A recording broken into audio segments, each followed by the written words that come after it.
120 countries, there are RSM experts who take time to find out what makes you and your business tick. Wherever you are and wherever you want to go, our audit, tax and consulting services are designed to help you move forward with confidence. It's your ambitions we care about, and like you, our focus is on your future. The advice you receive may come from individual RSM experts, but it will be supported by our collective local and global knowledge, helping you grow and safeguard your future. That's the value of RSM. That's the power of being understood.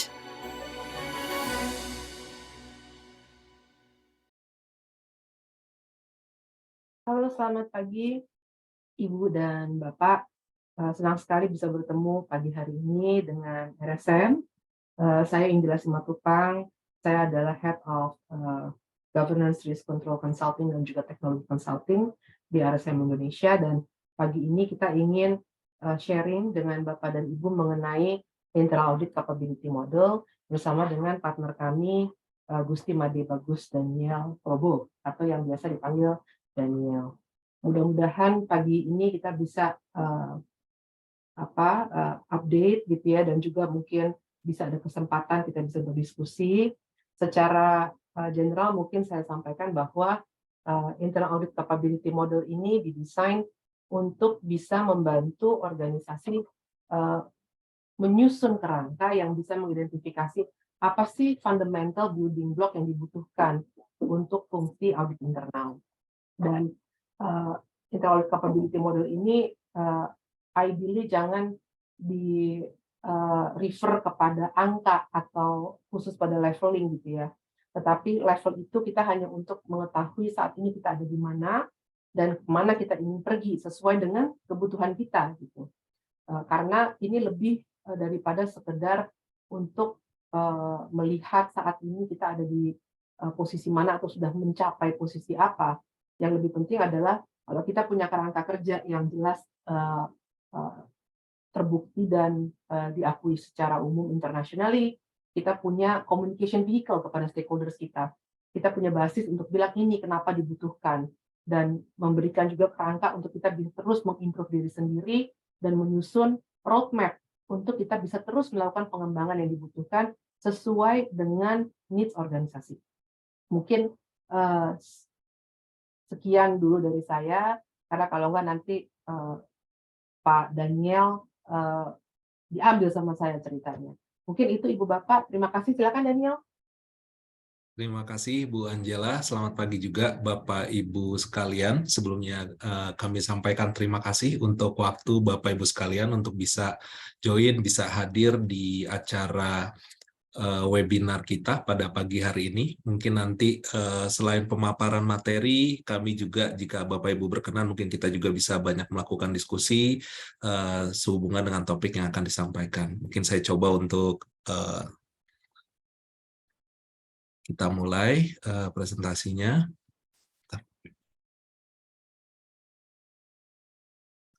Baik, Bapak Ibu sekalian, terima kasih. Terima kasih juga untuk Ibu Angela yang sudah memberikan kalimat pengantar buat bisa dimulainya acara ini. Mungkin secara garis besar sebelum kita mulai, Bapak Ibu sekalian, kita coba sampaikan, kita coba informasikan terkait dengan RSM. Jadi RSM merupakan salah satu penyedia jaringan jasa yang bersifat global, Bapak Ibu sekalian. Kami ada di 123 negara dengan lebih dari 51.000 staf dan juga 4.000 partner. Juga lebih dari 860 office dan juga sudah beroperasi lebih dari 58 tahun. Di tahun sebelumnya, revenue secara global itu mencapai 7,26 billion revenue, Bapak Ibu sekalian. Sedangkan untuk di Indonesia sendiri, mungkin Bapak Ibu sekalian juga sudah lebih dulu familiar dengan KAP Amir Abadi Yusuf, Haryanto, Mawar, dan rekan. Kami ada di 2 lokasi, di Jakarta dan di Surabaya, dengan lebih dari 700 staf, dan juga sudah beroperasi lebih dari 37 tahun. Kalau dilihat dari jumlah klien publik yang diaudit. Saat ini kami ada di posisi 3 sebagai KAP yang melakukan audit atas perusahaan-perusahaan tersebut. Dan RSM juga sudah, RSM Indonesia terutama juga sudah ISO 27001 certified, yang tentunya sertifikasi ini juga dapat memberikan assurance bagi Bapak Ibu sekalian dan juga bagi klien-klien kami atau bagi stakeholders kami bahwa di RSM kita sudah melakukan tindakan-tindakan atau pengendalian-pengendalian yang cukup untuk dapat melindungi terkait dengan information security yang ada. Secara garis besar, jasa-jasa kami di Indonesia terdiri dari 3 area. Yang pertama itu audit, meliputi jasa-jasa terkait dengan agreed upon procedures, financial information review, dan juga general audit. Yang kedua adalah tax, yang meliputi business tax, international tax, tax merger acquisition, dan juga transfer pricing. Dan yang ketiga, area service yang kami berikan kepada klien-klien dan juga calon klien kami meliputi accounting advisory, corporate finance dan transaction advisory services, finance and accounting outsourcing, governance risk control consulting services, management consulting, technology consulting, dan juga other consulting. Selain itu, kita juga untuk tax dan consulting service itu meliputi terkait dengan business tax, international tax, tax merger and acquisition, serta transfer pricing. Dan juga kalau untuk accounting advisory, itu juga meliputi complex accounting and financial reporting, serta yang terkait dengan new accounting standards dan implementation. Saat ini, untuk area governance risk control consulting service, jasa-jasa yang kami provide itu meliputi anti-money laundering, ESG risk, fraud prevention and investigation, process risk and controls, security and privacy risk, dan juga teknologi risk. Ada juga jasa yang kami berikan meliputi teknologi consulting yang terdiri dari application development and integration, data analytics, serta teknologi infrastruktur. Selain itu, kita juga secara luas memberikan jasa-jasa terkait dengan corporate finance and transaction advisory service, finance and accounting outsourcing, management consulting, dan termasuk juga other consulting yang meliputi business establishment and licensing, serta executive search. Jadi kalau di RSM, Bapak Ibu sekalian, terdapat beberapa hal mungkin yang menjadi pembeda bagi kami, bahwa kami di RSM itu kita berusaha untuk sebaik mungkin bisa memahami bisnis dari klien-klien kami, dan juga klien-klien kami juga memiliki one point of contact, sehingga nanti dalam pelaksanaan penugasan, jika ada hal-hal yang urgent atau yang ingin dikomunikasikan secara urgent, itu nanti memiliki satu senior kontak yang juga turut terlibat dalam penegasan, sehingga nanti ekspektasinya ataupun concern-concernnya bisa lebih cepat diterima, dan juga jika ada isu dapat lebih cepat diselesaikan. Berikutnya juga kita berusaha untuk selalu maximizing potensial dan juga memberikan jawaban yang cepat kepada klien maupun calon-calon klien kami. Nah, untuk acara pagi hari ini akan dibawakan oleh saya, Daniel. Saya dari partner Governance Risk Control Consulting Practice. Dan untuk tema kita pada pagi hari ini adalah terkait dengan Internal Audit Competency Framework. Tema ini menjadi sangat menarik karena tentu seperti yang kita ketahui, pelaksanaan dari aktivitas internal audit itu memiliki ekspektasi yang sangat besar, baik oleh organisasi, termasuk juga oleh stakeholders, baik yang ada di dalam organisasi maupun yang ada di luar organisasi. Sehingga bagaimana dengan kondisi turbulence yang ada saat ini, internal audit dapat memberikan aktivitas atau hasil-hasil yang optimal, selalu memberikan value, juga dengan pelaksanaan aktivitas yang efisien dan efektif, itu menjadi suatu challenge sendiri. Dan kami percaya bahwa fungsi internal audit yang disupport oleh para personil, para staf internal auditor dari berbagai level, itu juga menjadi satu komponen yang penting sehingga aktivitas internal audit dapat dijalankan dengan baik. Nah, untuk topik pada hari ini kita akan coba run through menjadi dua bagian. Yang pertama itu adalah internal audit kompetensi, yang kedua itu adalah IA internal audit kompetensi framework.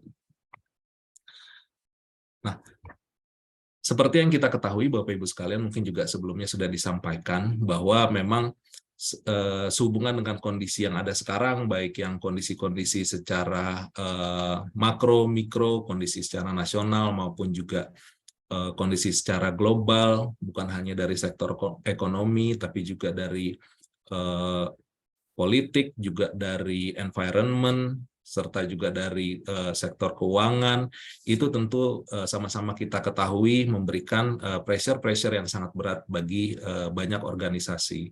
Bukan hanya untuk yang lingkup di pemerintahan, tapi juga untuk organisasi bisnis yang beroperasi sesuai dengan objektif mereka. Nah, kondisi-kondisi yang ada sekarang ini tentu memberikan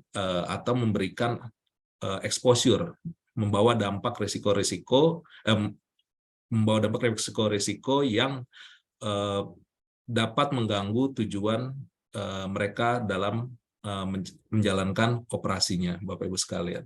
Nah, di sini bisa kita lihat bahwa dengan adanya risiko-risiko tersebut, semakin banyaknya risiko, tentu juga memberikan semakin banyak lagi challenge bagi organisasi, baik untuk kondisi di saat ini maupun juga untuk kondisi di depannya.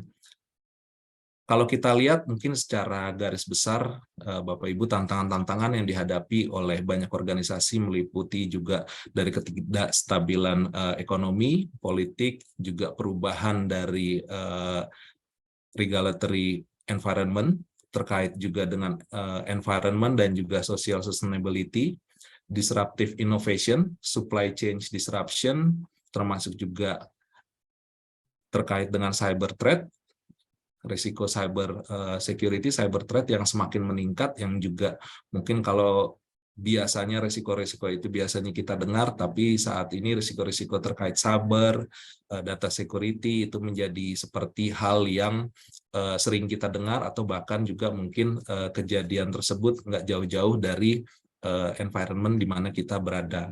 Nah, selain itu juga tantangan-tantangan terkait dengan tata kelola perusahaan, termasuk juga dengan dari tata kelola information technology dan juga data, serta tantangan dari sisi budaya organisasi, gimana budaya organisasi itu nanti bisa dapat secara sustain untuk di-maintain dengan baik, serta talent management dan juga third party management. Ini hanya baru berupa sebagian-sebagian dari tantangan yang ada yang dihadapi oleh organisasi-organisasi tersebut. Nah, dengan kondisi risk universe yang semakin luas, tantangan-tantangan yang semakin banyak, tentu membuat para stakeholders yang ada semakin memberikan ekspektasi lebih kepada fungsi internal audit yang dimiliki oleh mereka. Bisnis yang semakin kompetitif dan juga disrupsi-disrupsi yang ada membuat mereka merasa semakin banyak ketidakpastian yang terjadi pada saat mereka menjalankan bisnisnya. Nah, sehubungan dengan hal tersebut, dengan semakin tingginya ekspektasi dari stakeholders kepada fungsi internal audit, maka tentu mereka sangat berharap kepada fungsi internal audit untuk dapat menjalankan aktivitasnya dengan lebih efektif lagi, lebih efisien, dan juga secara kontinu selalu memberikan value added bagi mereka atau bagi organisasi, yang nanti harapannya dengan adanya fungsi internal audit yang efektif dan efisien tersebut, mereka menjadi terbantu dalam pencapaian objektif-objektif yang sudah mereka tetapkan. Nah, sehubungan dengan adanya ekspektasi yang semakin meningkat tersebut, tentu juga nanti akan menjadi berbanding lurus terhadap tantangan-tantangan yang dihadapi oleh fungsi internal audit itu sendiri. Gimana kita bisa menjawab tantangan-tantangan tersebut dan bisa mendeliver hasil yang terbaik dari penugasan-penugasan yang dilakukan atau dari aktivitas internal audit yang dilakukan. Tentu itu menjadi tantangan-tantangan sendiri bagi fungsi internal audit dan juga bisa menjadi risiko-risiko juga yang dihadapi oleh fungsi internal audit. Nah, kalau berdasarkan dari hasil survei ini dari Gartner gitu ya, kalau kita lihat top 10 challenge untuk internal audit di tahun 2022 ini adalah sebagai berikut. Yang pertama itu adalah attracting talent. Jadi attracting talent with non-traditional audit skills. Jadi di mana fungsi internal audit di-expect bukan hanya melakukan testing gitu ya atas kontrol atau atas transaksi dan juga hanya terkait dengan keuangan, tapi saat ini internal audit di-expect lebih. Berbicara bukan hanya terkait dengan keuangan, tapi juga terkait dengan governance, dan terkait dengan operasi. Bukan hanya melakukan testing, tapi juga bisa memberikan advice, bisa memberikan insight terkait dengan proses dari tata kelola, manajemen risiko, dan juga pengendalian internal yang berjalan di organisasi. Memberikan assurance kepada top management bahwa area-area tersebut sudah dikerjakan dengan baik. Nah, yang kedua itu adalah making the leap to more advanced analytics application. Jadi salah satu tantangan terkait hal ini adalah bahwa memang kebutuhan organisasi atau dalam hal ini fungsi internal audit bukan hanya sehubungan dengan memiliki infrastruktur yang terbaik saja atau memiliki infrastruktur yang canggih saja, tapi tentu juga harus diimbangi atau dibarengi dengan semakin meningkatnya skill dari para operator atau para pihak yang menjalankan teknologi tersebut atau aplikasi-aplikasi tersebut. Nah, saat ini sehubungan dengan kebutuhan untuk fungsi internal audit, mereka melakukan enhancement terhadap aplikasi-aplikasi analytics yang saat ini ada, itu menjadi tantangan yang nomor 2 di fungsi internal audit. Yang berikutnya itu adalah terkait dengan inadequate assurance terhadap over cyber security, inadequate IT auditing practice, terus juga untuk melakukan pengukuran terhadap dampak dari audit aktivitas internal audit yang memberikan higher value. Jadi mereka coba untuk mengukur gitu ya dari aktivitas internal audit yang mana nih yang paling banyak bisa memberikan dampak positif atau memberi dampak positif bagi perusahaan atau organisasi. Berikutnya itu adalah ketidakcukupan assurance atau inadequate assurance over critical transformation project.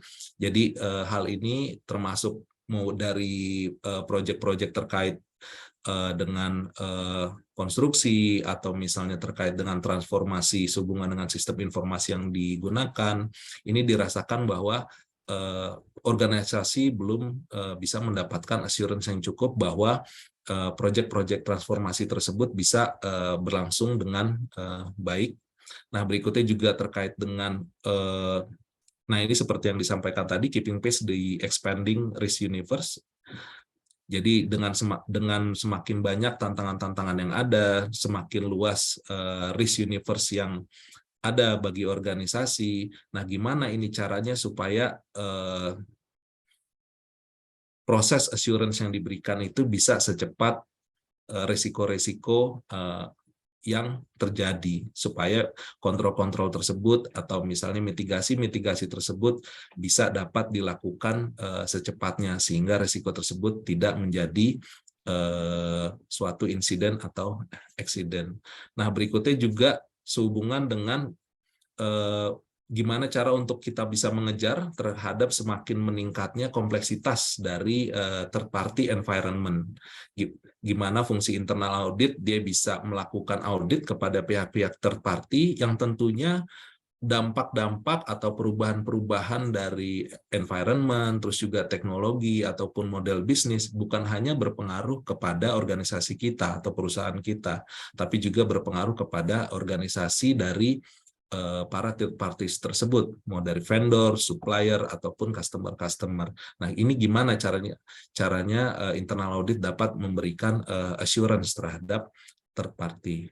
Yang ketiga itu adalah, yang berikutnya adalah ineffective investment in data analytics, dan yang ke-10 itu adalah bahwa sehubungan dengan load yang mungkin dihadapi oleh para personil internal audit tersebut, mereka sudah menunjukkan gejala-gejala burnout. Nah, untuk bisa menjawab tantangan-tantangan tersebut, maka continuous improvement menjadi suatu hal yang wajib bagi fungsi internal audit untuk meningkatkan bukan hanya dari strategi, tapi juga termasuk dari sisi people, proses, dan teknologi, supaya fungsi internal audit dapat bisa mengejar dan juga menjawab tantangan-tantangan yang sudah diberikan kepada mereka. Nah, untuk dalam hal konteks untuk webinar ini kita akan coba fokus kepada peningkatan dari sisi sumber daya manusia atau dari people-nya melalui pembahasan terkait dengan internal audit kompetensi framework.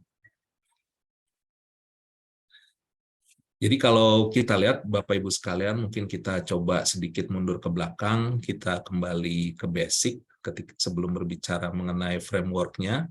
Mungkin kita bisa melihat bahwa kompetensi dari definisi, dan ini juga ada di definisi dari internal audit itu sendiri, adalah merupakan kemampuan dari individual atau dari individu untuk bisa melakukan pekerjaan ataupun tugas yang diberikan secara proper atau dengan baik. Dan kompetensi itu menjadi suatu pengetahuan, skill, dan juga perilaku yang didefine. Jadi kompetensi itu nanti bisa didefine secara spesifik, dalam hal ini tentunya adalah kompetensi terkait dengan internal audit. Nah, ketika berbicara kompetensi, tentu juga kita berbicara mengenai kompeten. Kompeten itu adalah having the necessary ability, kemampuan, pengetahuan, dan juga skill untuk bisa dapat melakukan sesuatu secara sukses.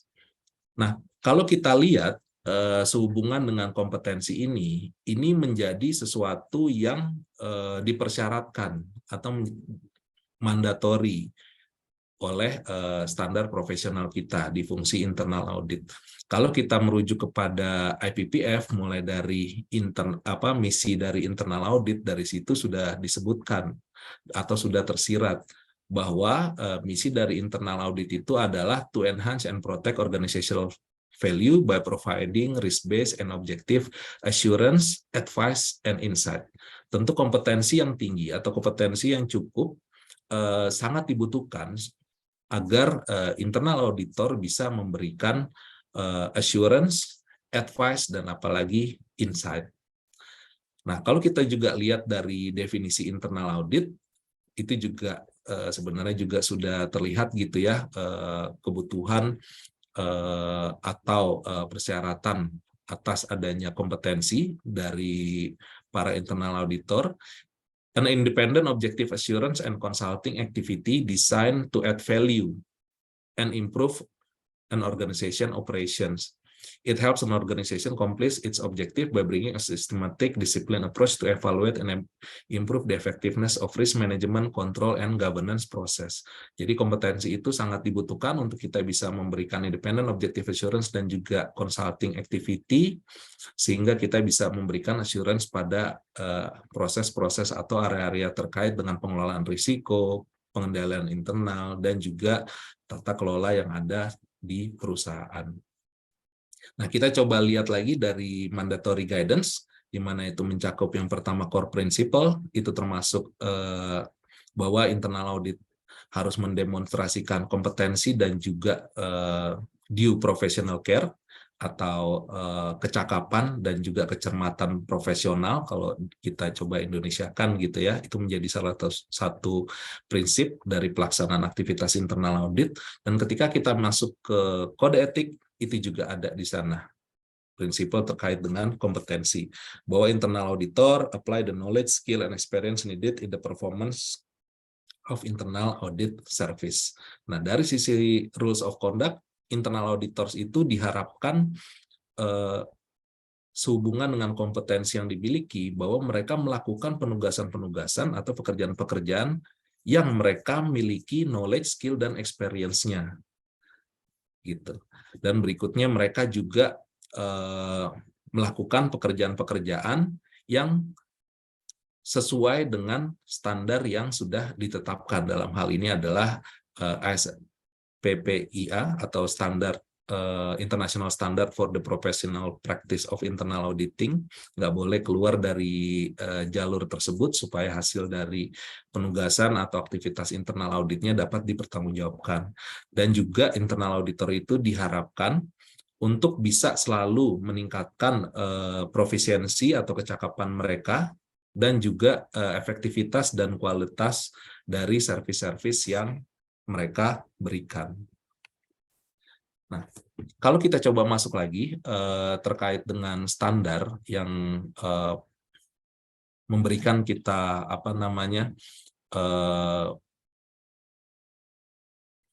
atau mengingatkan gitu ya bahwa kompetensi merupakan hal yang penting dalam menjalankan penugasan-penugasan internal audit kita, itu ada di standar 1000 Purpose, Authority, and Responsibility, di mana di standar 1010 bahwa recognition of the definition of internal auditing, the code of ethics, and the standard in the internal audit charter. Jadi dari definisinya dari code of ethics dan juga dari standar-standar yang ada, wajib bagi internal auditor untuk mereka mengadmit dan juga menjalankan hal-hal tersebut di mana kompetensi itu ada di dalamnya.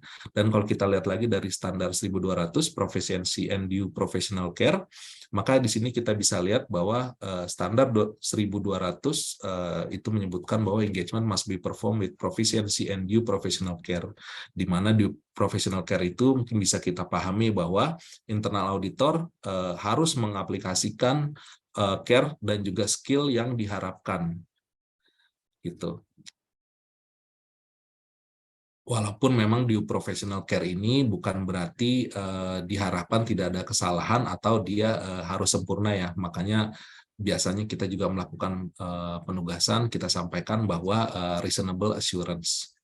Nah, terkait dengan standar 1210 profisiensi, di sini juga disebutkan bahwa internal auditor must possess the knowledge, skills, and other competency needed to perform their individual responsibility. The internal audit activity secara kolektif atau collectively must possess or obtain the knowledge, skill, and other competencies needed to perform its responsibility. Dan itu juga tersebut lagi di bawahnya pada 1210A1 dan 1210A2 yang ditambah lagi juga di 1210A3 dan juga 1210C1 serta standar 1230 terkait dengan continuing professional development. Tentu hal-hal ini membuat kita paham bahwa pencapaian kompetensi dan juga memelihara atau meningkatkan kompetensi tersebut menjadi suatu kewajiban yang mandatori bagi para internal auditor untuk bisa menjalankan tugasnya dengan baik dan menjawab ekspektasi-ekspektasi yang diharapkan kepada mereka. Nah, mungkin untuk selanjutnya kita coba untuk lihat salah satu framework atau kerangka kerja yang ada saat ini terkait dengan kompetensi. Nah, karena kita berbicara mengenai kompetensi yang dibutuhkan oleh internal audit, maka di sini yang coba kita sampaikan itu adalah Internal Audit Competency Framework yang dikeluarkan oleh IA, Institute Internal Audit Competency Framework. Jadi kalau kita lihat IA Internal Audit Competency Framework ini merupakan framework baru yang dikeluarkan oleh IIA, itu kalau nggak salah di 2019 atau di 2020 untuk menggantikan yang sebelumnya yang dikeluarkan pada tahun 2013. Jadi kalau kita lihat framework ini terdiri dari 3 area kompetensi, dari 4 area kompetensi yang nanti di dalamnya itu akan ada area-area pengetahuan yang diharapkan nanti bisa dijadikan sebagai acuan oleh para user dari framework ini gitu ya, untuk menjadi basis mereka untuk melakukan penilaian atau bisa menjadi guidance bagi mereka ketika mereka ingin meningkatkan atau mengenhance skill set dari kompetensi internal audit yang dibutuhkan. Jadi yang pertama itu adalah professionalism, di mana professionalism ini adalah kompetensi-kompetensi yang dibutuhkan untuk mendemonstrasikan terkait dengan otoritas, kredibilitas, dan juga perilaku etikal yang diperlukan supaya internal audit, aktivitas internal audit yang memberikan value itu bisa dapat diberikan. Yang kedua itu adalah performance, jadi performance knowledge areas atau skill set pada area kompetensi performance ini itu lebih ke arah terkait dengan bagaimana penugasan-penugasan internal audit itu dapat di-planning dan juga dikerjakan sesuai dengan standar.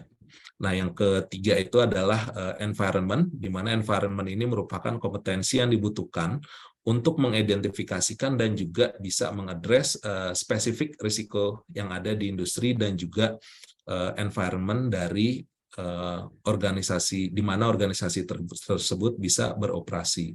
Dan yang keempat itu adalah leadership dan communication, di mana leadership dan communication pada area-area ini kompetensi yang dibutuhkan atau yang diminta itu adalah sehubungan dengan penyediaan dari strategic direction dan juga gimana internal audit bisa berkomunikasi secara efektif dan juga membangun dan juga memaintain relationship dan juga untuk bisa mengelola personil-personil internal audit dan juga proses atau aktivitas internal audit yang dilakukan.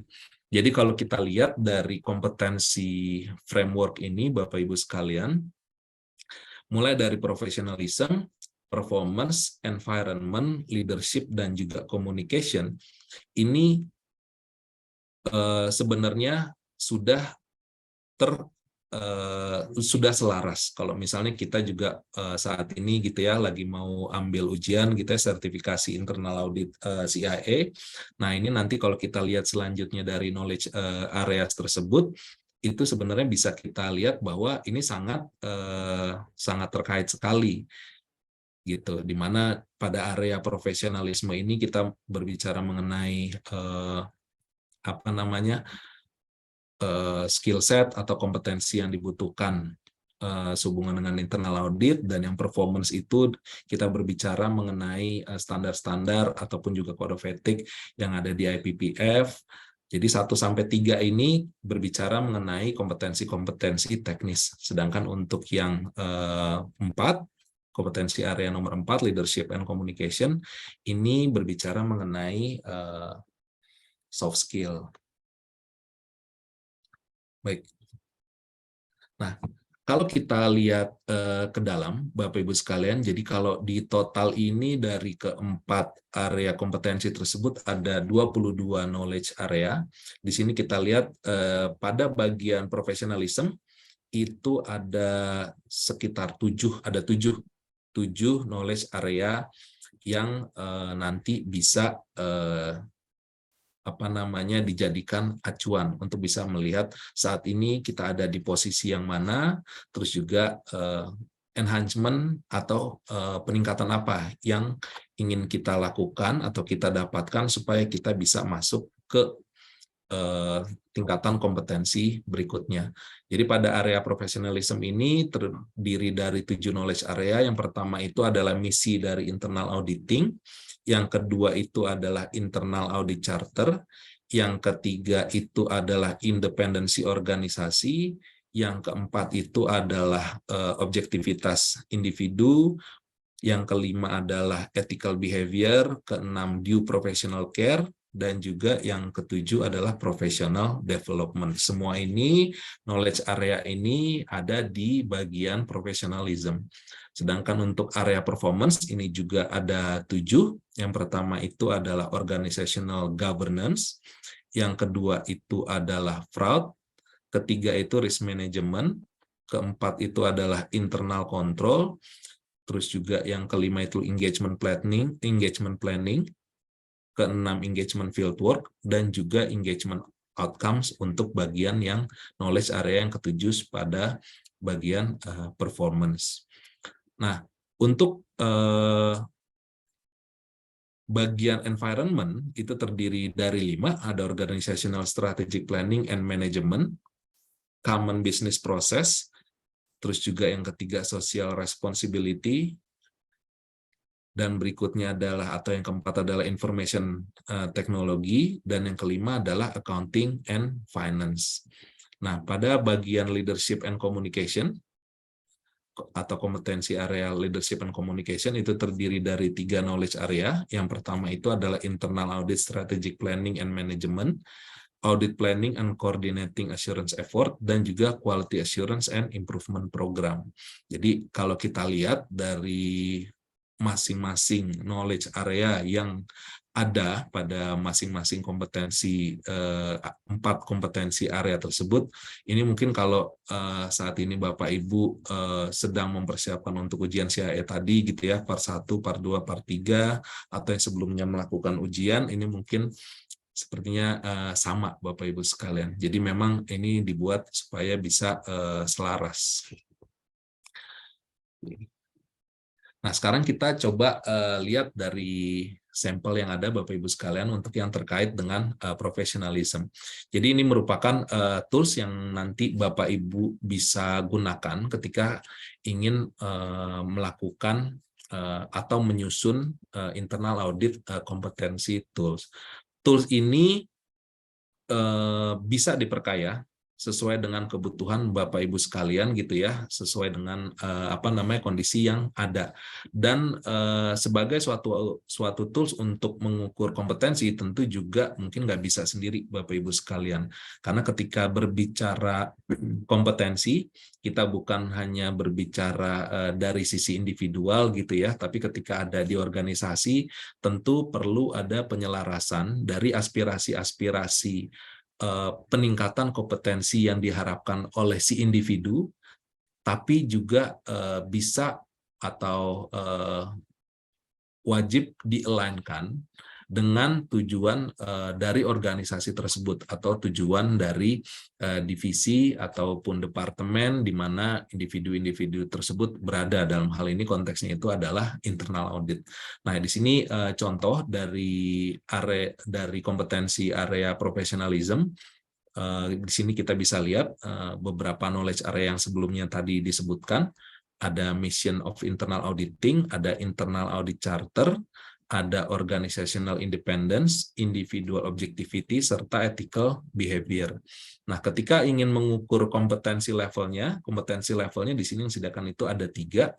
Yang pertama itu adalah general awareness, yang kedua itu adalah applied knowledge, dan yang ketiga itu adalah expert. Nah, di sini bisa kita lihat requirement supaya kita bisa melakukan penilaian. Harapannya dengan menggunakan metode penilaian ini, terutama ketika kita melakukan self-assessment, pengisian atau penentuan dari kompetensi level ini diharapkan dilakukan dengan open dan juga mungkin istilahnya jujur gitu Bapak Ibu sekalian ya. Saat ini kita berada di posisi mana? Apakah kita masih ada di area general awareness, applied knowledge, atau expert gitu. Nah, dari hasil penilaian self assessment itu sendiri nanti bisa dibandingkan atau bisa juga disupport dengan penugasan-penugasan yang telah dilakukan, diskusi dengan superior, ataupun juga penilaian-penilaian atau feedback dari para personil lainnya, baik yang peer maupun dari subordinat, yang tentu nanti akan melengkapi tools ini sebagai bagian pada saat pelaksanaan dilakukannya performance evaluation. Jadi di sini kalau kita lihat Bapak Ibu sekalian, kalau kita ambil contoh gitu ya, ketika kita berbicara mengenai kompetensi area professionalism, ketika masuk kita ke knowledge area mission of internal auditing, untuk yang kompetensi level general awareness itu ekspektasinya atau requirement-nya adalah supaya bisa dibilang masih berada pada kompetensi general awareness untuk knowledge area mission of internal auditing, itu ketika baru hanya bisa mendescribe atau menjelaskan purpose, authority, and responsibility dari internal audit activity. Dapat membedakan antara jasa-jasa internal audit assurance atau yang consulting. Nah, ketika kita sudah bisa untuk mendemonstrate kemampuan untuk melakukan penugasan-penugasan assurance dan consulting yang confirm atau sesuai dengan standar, nah itu berarti kita bisa klaim atau kita bisa nilai diri kita itu ada di applied knowledge. Sedangkan untuk bisa dibilang sebagai atau melakukan atau memberikan nilai expert gitu ya untuk area mission of internal auditing, itu maka kriterianya itu adalah mampu untuk melakukan review terhadap aktivitas internal audit dan juga able untuk melakukan penugasan assurance dan juga consulting atau aktivitas assurance dan consulting yang dapat memberikan value dan juga meningkatkan operasional dari organisasi. Nah, itu bisa dibilang expert. Nah, ketika melakukan penilaian ini nggak perlu khawatir Bapak Ibu sekalian ketika terutama ketika kita melakukannya secara self assessment gitu ya, apakah penilaian ini benar atau tidak gitu ya, karena sebenarnya nanti akan ada kontrol-kontrol lainnya untuk mempertajam hasil penilaian tersebut seperti yang tadi disebutkan, mulai dari mungkin penilaian dari colleague, baik peer, subordinate, ataupun dari superior, dan juga nanti dari hasil penugasan-penugasan yang dilakukan. Dan juga jangan lupa bahwa di pelaksanaan aktivitas internal audit itu sendiri secara standar juga memang diharapkan untuk dilakukan internal quality review paling tidak 1 tahun sekali dan juga secara eksternal minimum 5 tahun sekali kalau kita merujuk pada standar.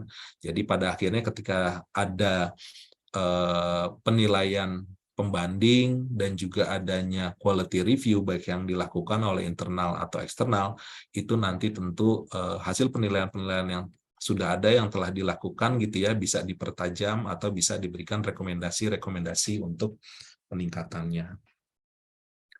Nah, kalau kita lihat lagi, kita coba lihat lagi untuk yang contoh berikutnya. Jadi untuk yang kompetensi area di performance, itu tadi juga sama kayak yang professionalism, dia ada 7 knowledge area gitu ya. Nah, di sini kita coba ambil sampelnya, ada 4. Yang pertama itu adalah organizational governance, yang kedua itu adalah fraud, yang ketiga itu risk management, dan yang keempat untuk di sampel ini adalah internal control. Kompetensi levelnya sama untuk keempat bagian kompetensi area tersebut. Untuk tingkatan dari kompetensi yang dinilai gitu ya, ada 3, general awareness, applied knowledge, dan juga expert. Nah, area ini adalah area yang kalau saya bilang mungkin sangat kritikal ya Bapak Ibu sekalian ya. Karena di area performance ini memang pada akhirnya fungsi internal audit atau internal audit itu dapat memberikan, dapat menjawab gitu ekspektasi-ekspektasi yang diberikan kepada mereka melalui penugasan-penugasan yang dilakukan, termasuk untuk memberikan value added-nya. Karena pada akhirnya internal audit bisa menjawab tantangan tersebut dan juga bisa mengatakan bahwa sudah memberikan value added akan ada pada ketiga area tersebut, yaitu pemberian assurance dan juga memberikan advice dan insight sehubungan dengan tata kelola proses tata kelola yang ada di perusahaan, pengelolaan risiko dan juga pengendalian internalnya. Nah, kalau kita lihat di sini untuk yang organizational governance gitu ya, di kompetensi level general awareness, di sini ekspektasinya itu adalah bahwa kompetensi level general awareness itu si internal audit itu dia bisa menjelaskan konsep dari organizational governance. Ketika internal auditor sudah dapat atau sudah bisa untuk bisa mendetek atau mengidentifikasikan risiko-risiko yang ada terkait dengan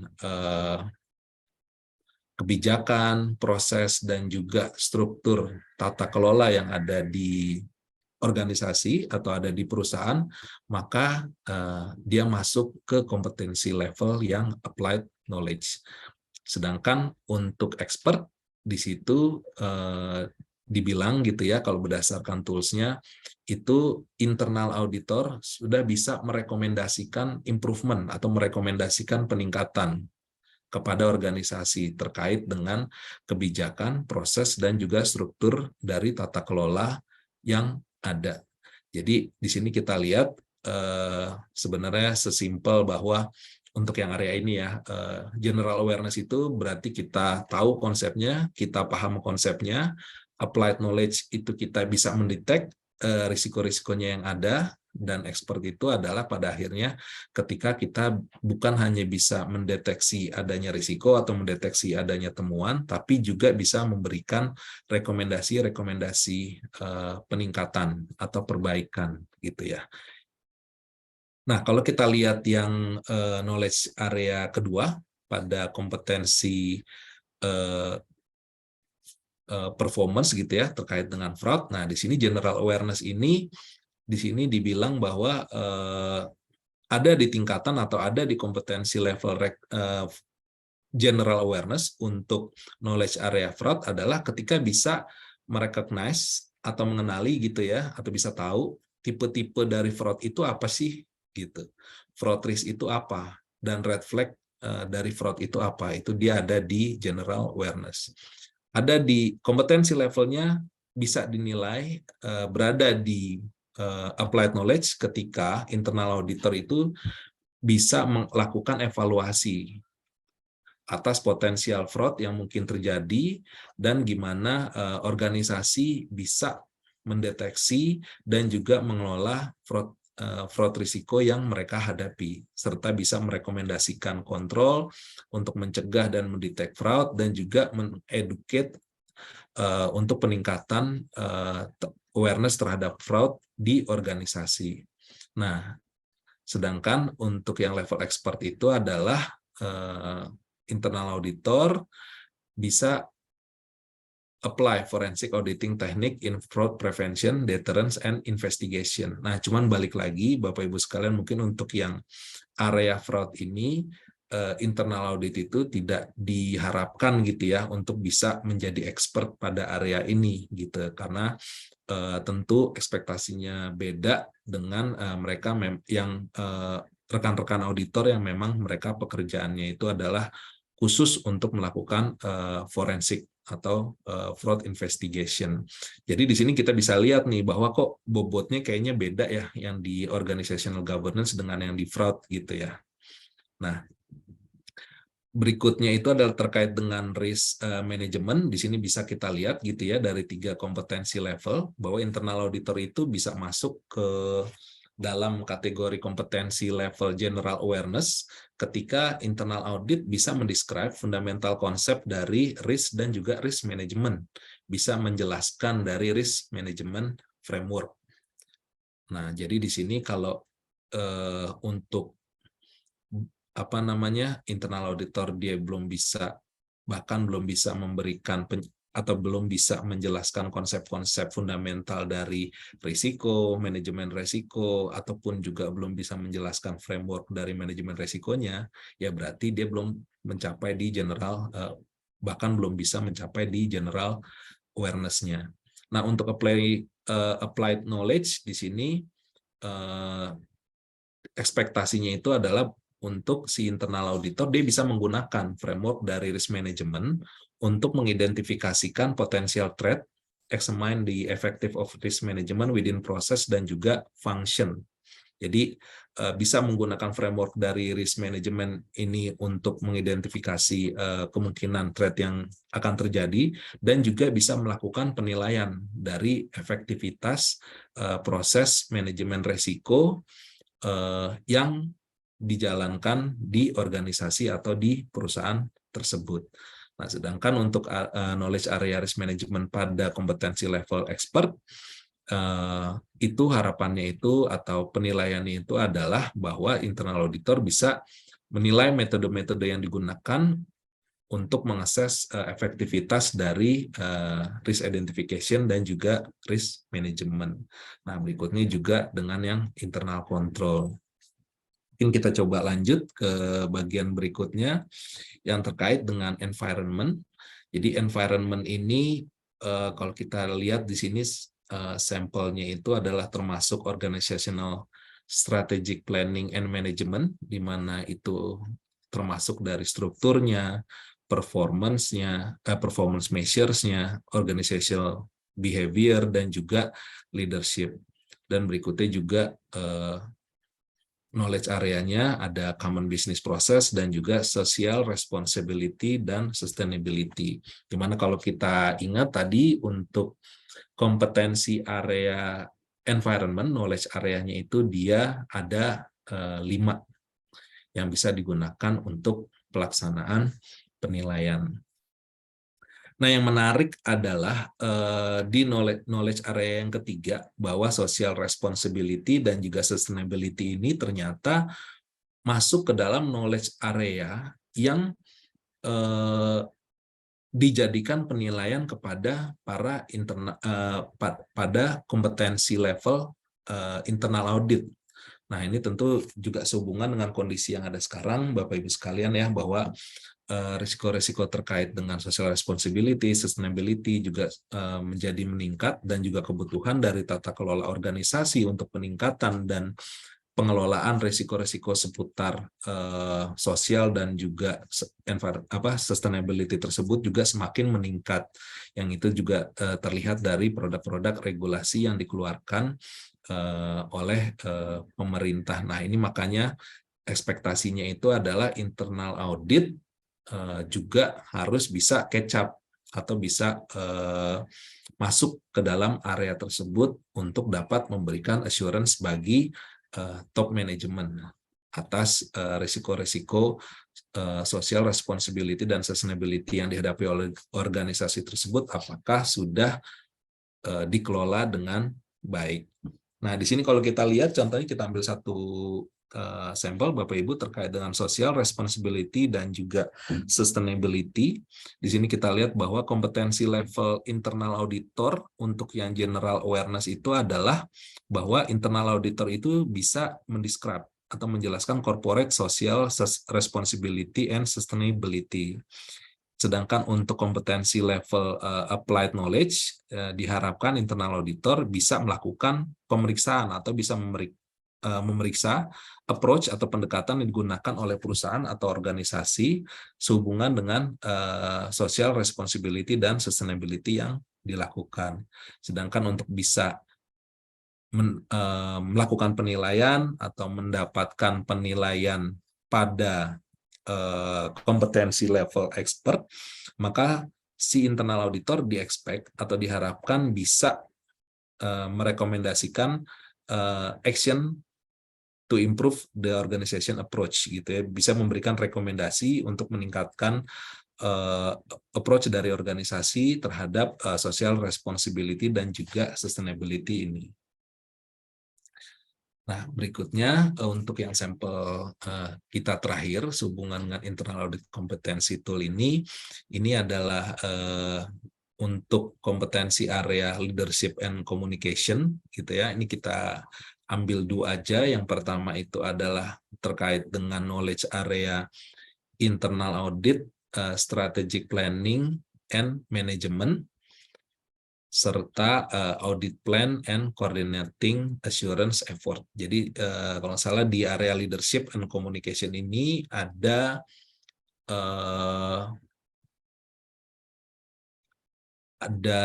tiga knowledge area, gitu ya. Nah, di sini kita bisa lihat sama-sama gitu ya, bahwa di kompetensi level tetap sama, mulai dari general awareness, applied knowledge, dan juga expert.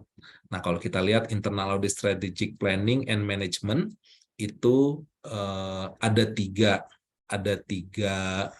kriteria penilaian, gitu ya, atau 3 kondisi penilaian yang bisa digunakan untuk bisa melakukan pengukuran kompetensi levelnya.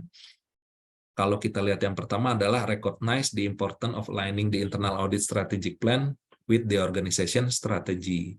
Nah, masuk ke tingkatan berikutnya, internal auditor bisa meng-create internal audit strategic plan in alignment with the organization strategy, risk profile, and risk management strategy, serta create an effective and efficient budget for internal audit activity.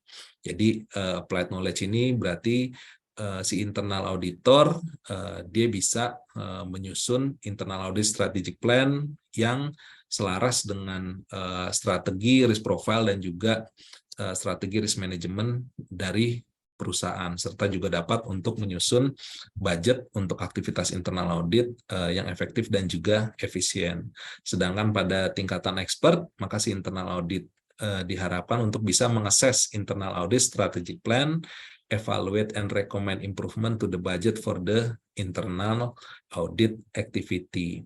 Nah, jadi kalau kita lihat lagi secara keseluruhan, Bapak Ibu sekalian, mungkin bedanya cukup jelas ya antara framework yang ada saat ini dengan yang ada sebelumnya. Kalau framework yang sebelumnya itu memang penilaiannya itu dia menyebutkan atau berfokus pada level, seingat saya kalau nggak salah ada level buat staff, manager, dan juga head. Di situ secara detail disebutkan ekspektasinya kalau di level staff itu harus seperti apa gitu ya, kompetensi levelnya, terus juga pada level manager seperti apa, pada level head seperti apa. Dan juga kalau nggak salah ada sekitar 10 kompetensi area yang harus dimiliki oleh internal auditor yang nanti dapat digunakan. Nah, sedangkan kalau untuk yang framework yang baru ini gitu ya, dengan menggunakan 4 kompetensi area mulai dari professionalism, terus juga performance, dan juga environment, dan juga leadership and communication. Ini dari tools yang ada gitu ya, dari penilaian-penilaian atau ekspektasi dari setiap kompetensi level yang ada, ini fokusnya ini lebih ke arah bagi para penggunanya gitu ya, dalam hal ini mungkin staff internal auditornya, untuk mereka sebenarnya bisa melakukan refleksi gitu ya, atau bisa ngelihat gitu ya, saat ini kita berada di kondisi yang mana gitu ya, apakah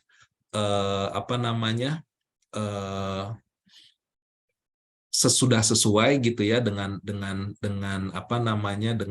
mungkin dengan level yang ada gitu ya, dan gimana cara kita untuk meningkatkannya gitu. Jadi memang penggunaan dari internal audit competency tool ini salah satunya itu adalah bukan hanya untuk mempush ekspektasi terhadap internal audit dari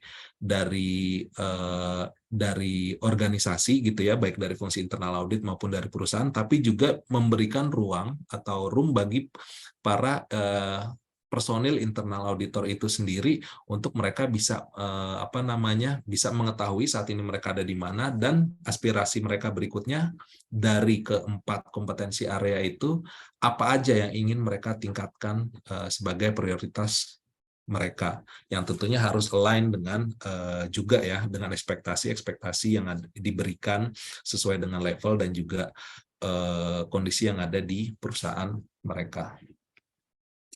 Nah, baik Bapak Ibu, nah mungkin untuk yang selanjutnya atau yang terakhir gitu ya, mungkin kalau sebelum kita masuk ke sesi tanya jawab, jadi berikutnya gimana gitu kan pertanyaannya, setelah kita tahu ada atau kita aware ada internal audit kompetensi framework ini.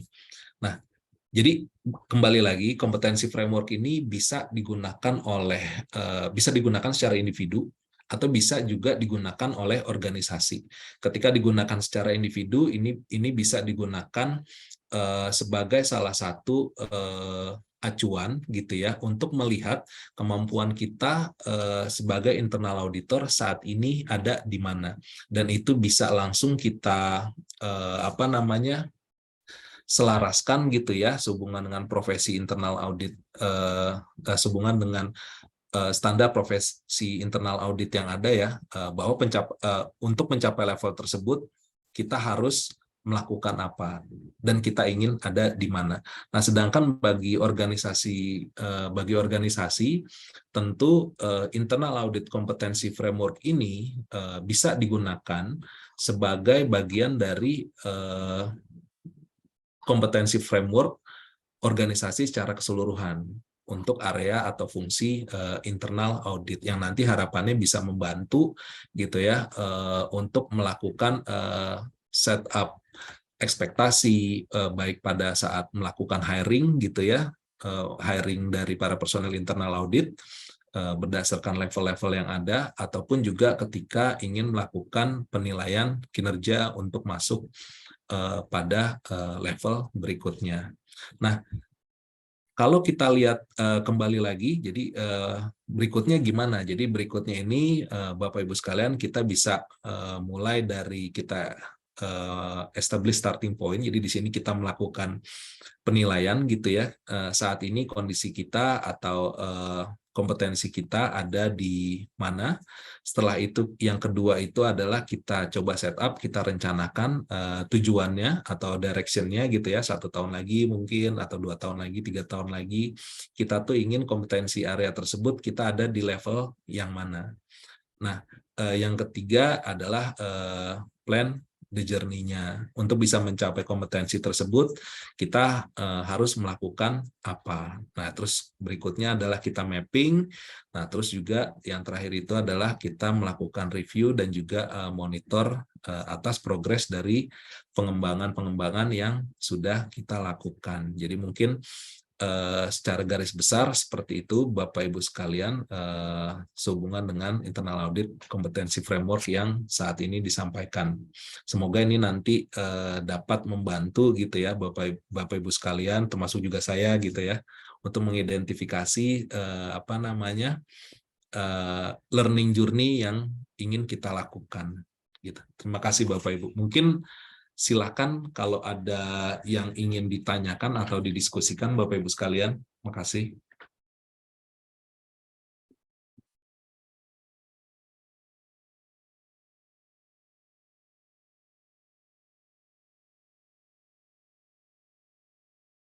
Oke, baik. Saya coba ngelihat dari chat ya.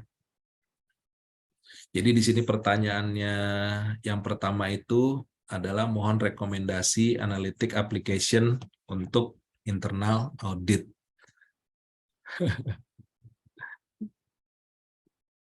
Oke, mungkin saya lanjut dulu.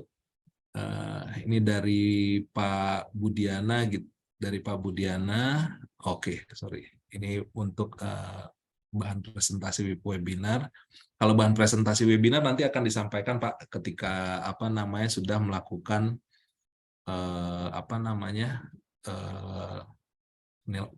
penilaian ya kalau nggak salah ya.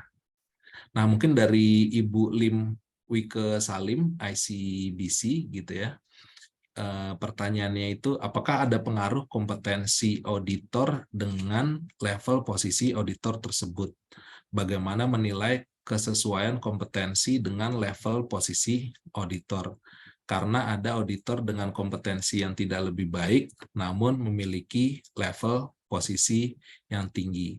Baik, Ibu Lim gitu ya. Tentu untuk yang pertanyaan pertama, apakah ada pengaruh kompetensi auditor dengan level posisi auditor tersebut? Seharusnya ada, Bu. Karena kenapa? Karena level seharusnya menunjukkan kompetensi yang dimiliki. Karena kenapa? Semakin tinggi level berarti semakin tinggi tanggung jawab yang diemban, semakin semakin tinggi juga ekspektasinya, yang tentu untuk bisa menjawab ekspektasi tersebut dan juga bisa melaksanakan tanggung jawab dengan baik dibutuhkan kompetensi-kompetensi atau peningkatan kompetensi dari yang saat ini dimiliki. Nah, yang berikutnya itu adalah bagaimana menilai kesesuaian kompetensi dengan level posisi auditor.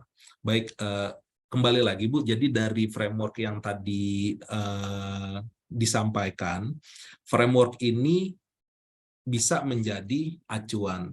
Tapi kalau misalnya nanti sesuai dengan kebutuhan ingin ditambahkan, itu bisa Bu, supaya bisa semakin memperkaya gitu ya, sesuai dengan tujuan dari penggunaan dan juga kebutuhan dari penggunaan kompetensi framework itu yang dibutuhkan. Nah, bagaimana menilai kesesuaian kompetensi dengan level posisi auditornya? Nah, di sini sebenarnya Bu, kalau kita lihat tadi dari contoh sampel-sampel yang kita gunakan gitu ya. Nah, dari tools tersebut itu PR kita berikutnya itu adalah untuk kita menentukan gitu ya, dari 3 tingkatan kompetensi level tersebut kita mappingkan nih di organisasi kita untuk fungsi internal audit itu levelingnya seperti apa gitu ya. Katakanlah misalnya junior, ada senior, ada asisten manager, ada manager, senior manager sampai dengan mungkin head gitu ya, sebelum terakhir CAE. Nah, dari masing-masing level tersebut nah itu dimappingkan dengan yang tadi. Ekspektasinya dari organisasi dan juga secara dari standar internal audit gitu ya. Untuk level associate itu kompetensi level dari setiap kompetensi level yang wajib atau mandatori dimiliki oleh setiap level tersebut apa aja gitu. Nah, selain yang mandatori, tentu juga bisa kita tambahkan yang mungkin dia tidak mandatorinya. Nah, mungkin ini juga bisa kita gunakan gitu ya Bu ya, kalau misalnya kita juga ngelihat ke pada saat kita ujian gitu ya di CIE ya, kan soal ekspektasinya kan juga ada tuh. Cuman saya agak lupa gitu ya tingkatannya ya. Ada yang proficient gitu ya, terus ada juga yang apa. Nah, itu juga bisa di-apply Bu ke ke penilaian tadi. Apakah dia cukup hanya cukup tahu gitu ya, tahu dan bisa menjelaskan, dia bisa mengaplikasikan gitu ya, atau juga atau dia masuk ke dalam tahapan yang expert gitu ya, memberikan rekomendasi peningkatan.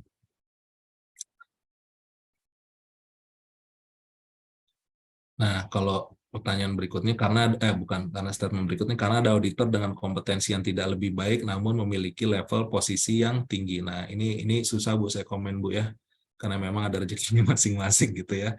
Nah, cuman harapannya memang tentu bagi pihak-pihak yang dengan kondisi seperti itu kita bisa menggunakan tools ini gitu ya untuk kita bisa melakukan self assessment atau melakukan refleksi gitu ya, bahwa dengan level kita yang sekarang sebenarnya tuntutannya itu seperti apa supaya kita bisa memberikan value bagi organisasi kita.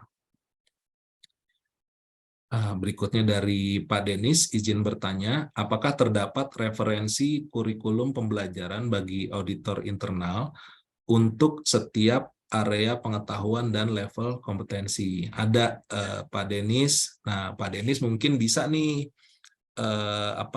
berkunjung ke website IA Indonesia atau enggak Instagramnya, karena setahu saya di sana di IA Indonesia mereka tuh punya kurikulum training tuh untuk auditor internal. Nanti bisa dipilih end to end gitu ya, dengan schedule yang nanti bisa Pak Denny sesuaikan dengan topik-topik yang bisa disesuaikan dengan kebutuhannya. Nanti mungkin bisa ditanyakan aja, ada nggak tuh katalog trainingnya? Setahu saya sih ada ya Pak Denis ya. Oke.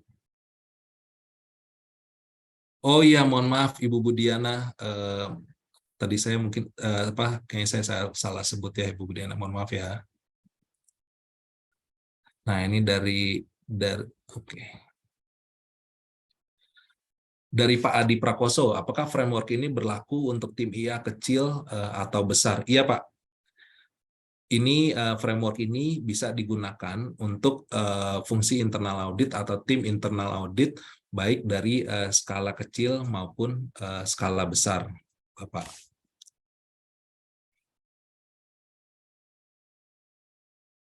Dari Ibu Neneng Fathia, untuk kompetensi, apakah harus berstandarisasi seperti BNSP atau lainnya?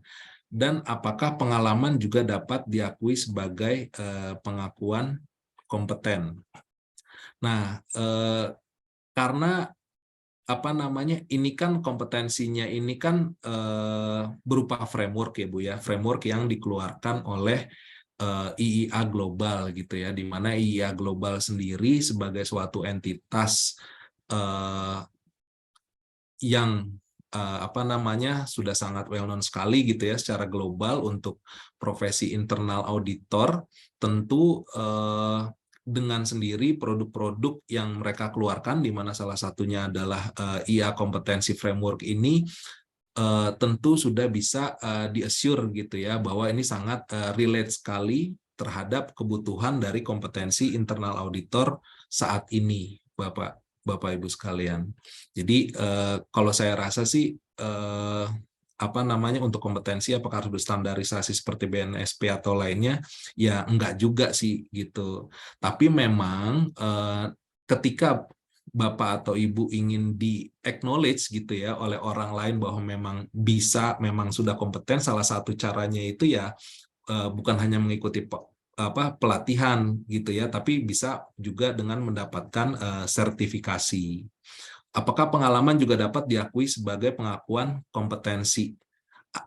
Bisa, Bu. Cuman bobotnya sejauh mana itu tergantung gitu ya, karena di pengalaman tersebut atau ketika kita pernah melakukan katakanlah penugasan tersebut, itu kan kita nggak tahu, Bu, sebenarnya pada saat kita melakukan penugasan tersebut, penugasan tersebut berhasil atau tidak. Di penugasan tersebut apakah ada lesson learn yang kita terima untuk improvement kita atau tidak gitu.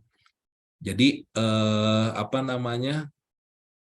kalau misalnya di sini konteksnya pengalaman adalah untuk menunjang kompetensi sih, sebenarnya kalau kita lihat juga dari tadi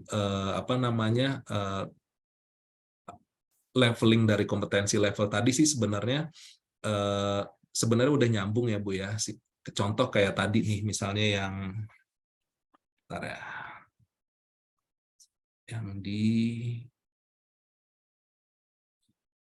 di sini.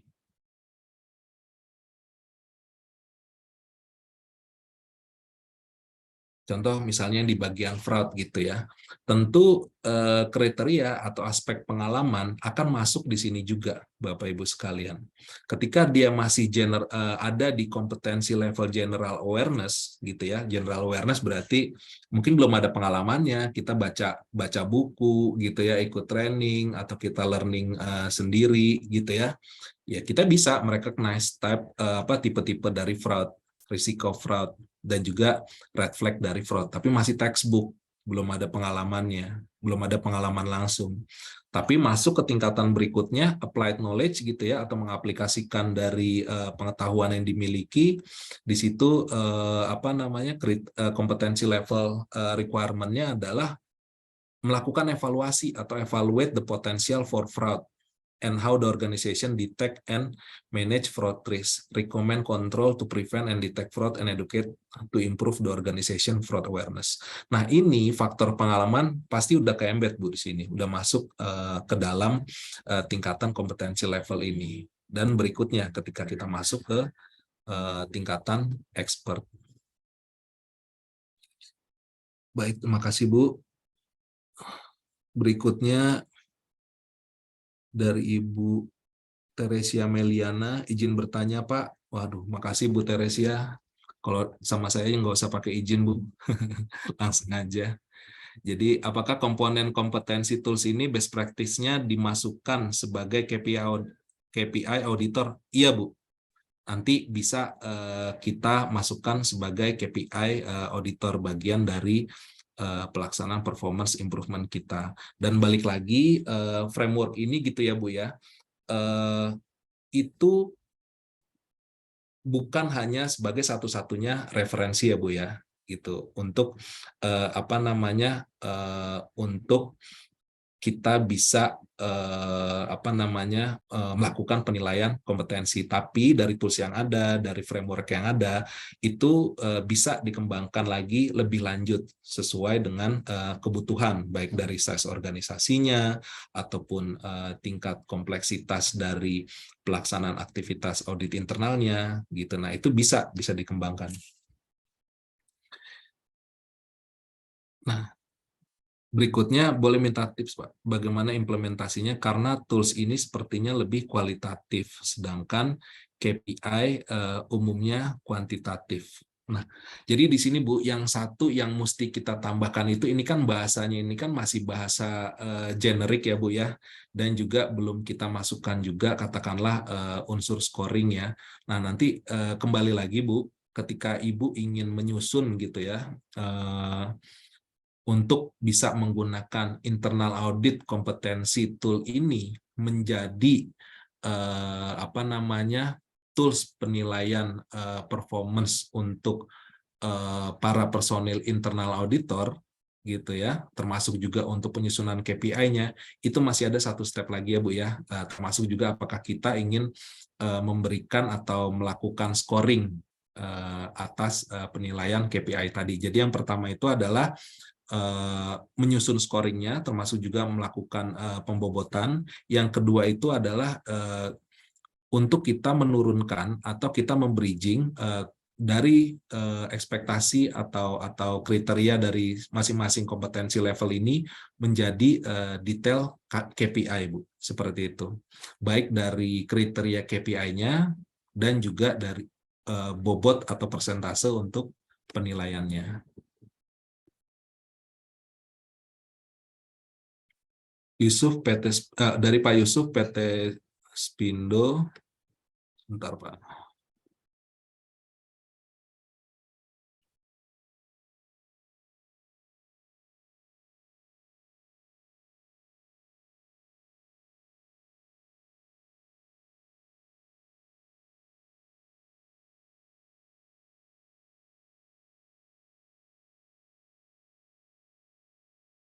Oke, mungkin saya masuk ke berikutnya dengan Ibu Sisilia.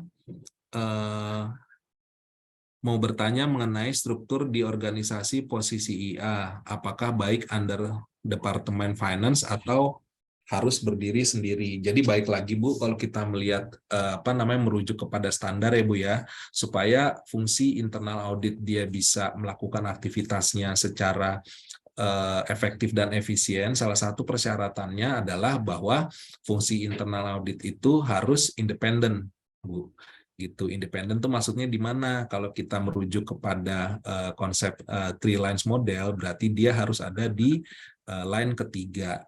Nah, sedangkan kalau misalnya saat ini struktur organisasi IA posisinya ada di under finance atau di departemen finance, maka kemungkinan besar dia masih ada di apa namanya, line kedua, Ibu Sisilia. Jadi baiknya kalau menurut saya strukturnya organisasi posisi IA ini jangan di under finance gitu ya.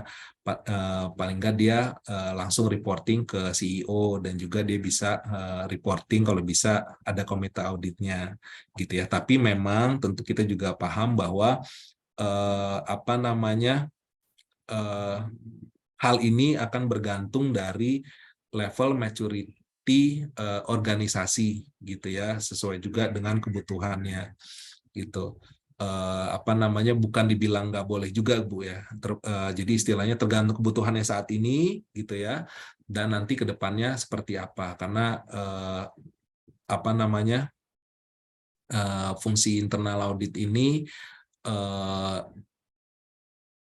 awalnya juga di draft dari ekspektasi dari top manajemen dan juga dari apa namanya, Dewan Direksi dan juga Dekom. Jadi tentu akan sangat berpengaruh kepada level maturitas dari organisasi yang ada. Tapi kalau dari konsep gitu ya, dari standar, sebaiknya fungsi internal audit strukturnya itu dia berdiri sendiri Bu, supaya dia bisa tetap independen dan objektif.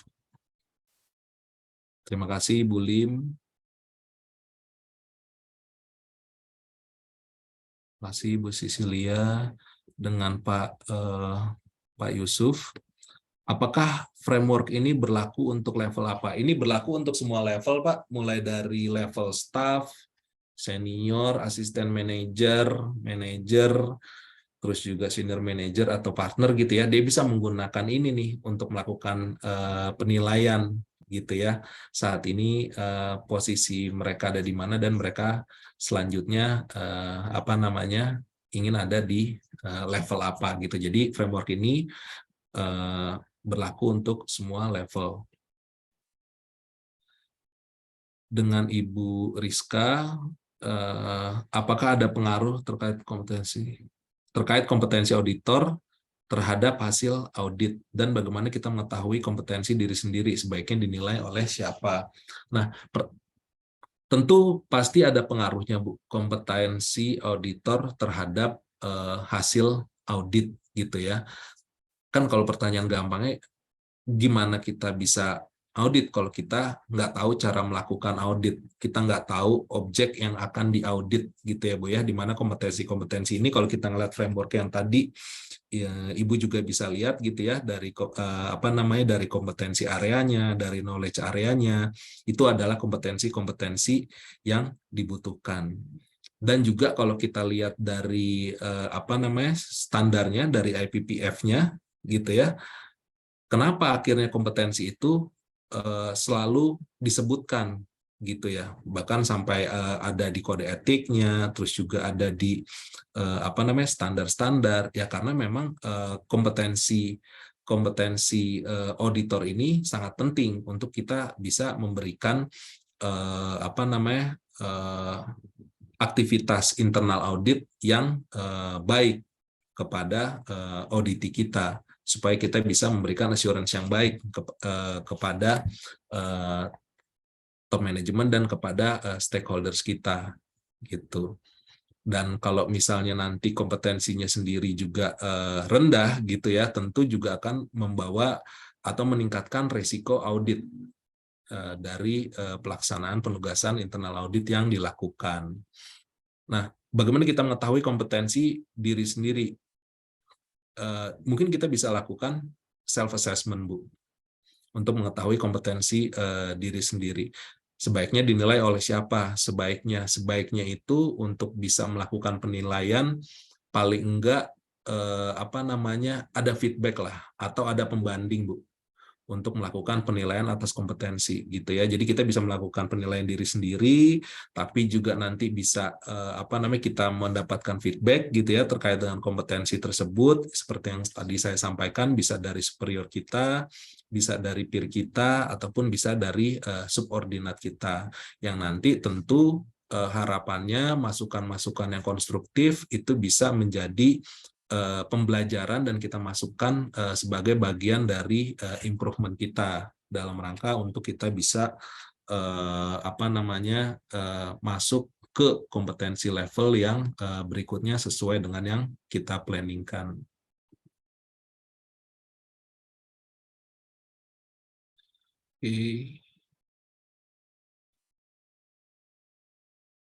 Oke, dari Pak Yusuf, adakah pengukuran yang lebih verifikatif selain pengukuran self-assessment dan self-ordinate?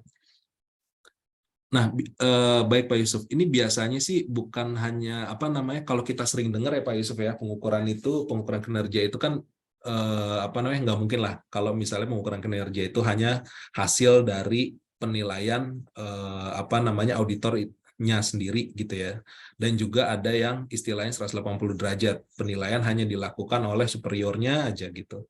Dan juga biasanya saat ini yang dilakukan itu 360 derajat, Pak. Maksudnya gimana? Maksudnya kita ngelihat secara keseluruhan, si auditor tersebut disuruh self-assessment, terus juga nanti dia mendapatkan penilaian dari subordinatnya atau peer-nya, atau juga dari dari atasannya, superiornya, dan juga feedback dari auditi, dari hasil penugasan-penugasan yang telah mereka lakukan. Nah, semuanya itu dikumpulkan, Pak Yusuf, untuk menjadi penilaian bagi si internal auditor tersebut. Baik, Bapak Ibu sekalian, terima kasih atas waktunya. Mungkin kalau ada yang masih ingin ditanyakan atau didiskusikan, mungkin nggak apa-apa, saya sambil tunggu ya Bapak Ibu sekalian. Silakan Pak, terima kasih. Bapak Ibu, terima kasih.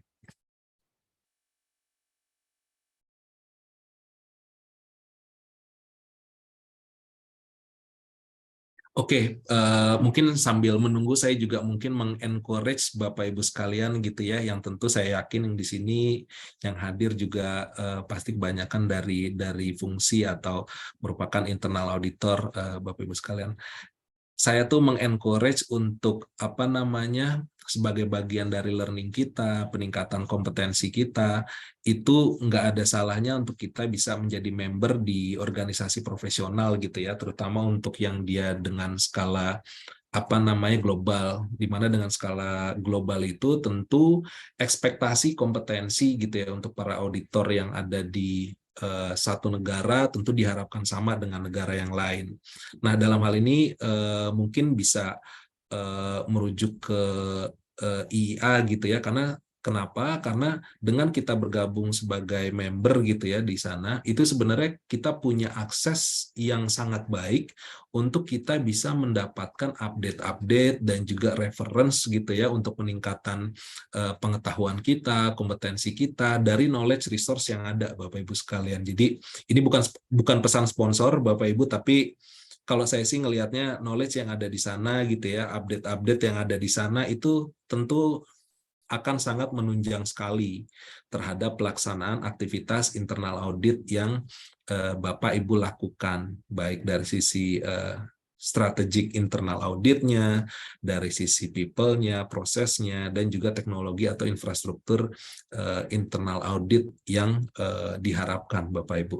Jadi apa namanya akan sangat bermanfaat sekali kalau bisa menjadi member dan juga bisa mengutilize secara optimal knowledge resource yang ada, dan tentu akan sangat bagus sekali kalau juga bisa dilanjutkan dengan untuk mendapatkan sertifikasi internal audit seperti misalnya CIA gitu ya, karena dengan mendapatkan sertifikasi tersebut tentu acknowledgement-nya itu bukan hanya dari sendiri gitu ya, tapi juga dari sesama profesi ketika memiliki sertifikasi tersebut.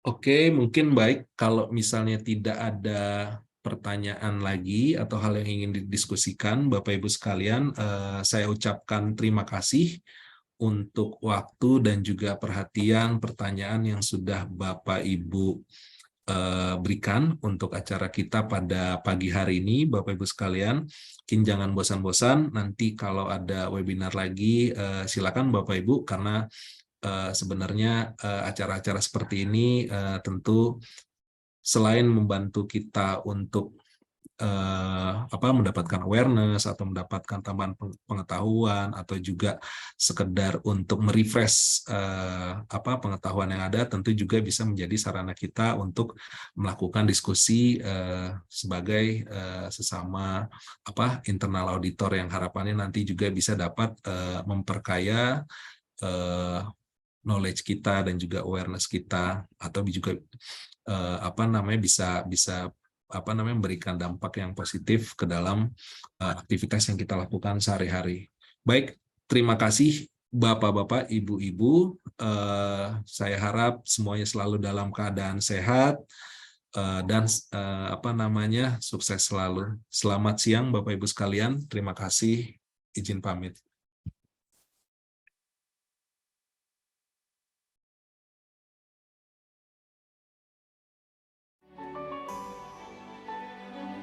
At RSM, we have over 40,000 great minds that take the time to find out what makes you and your business tick.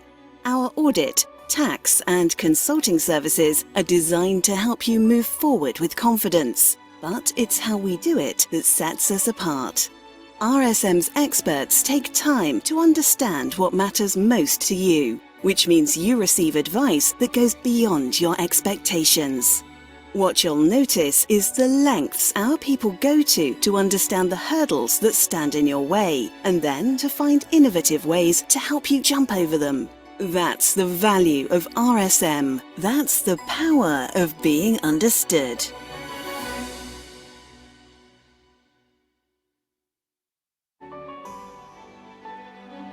In over 120 countries, there are RSM experts who take time to find out what makes you and your business tick.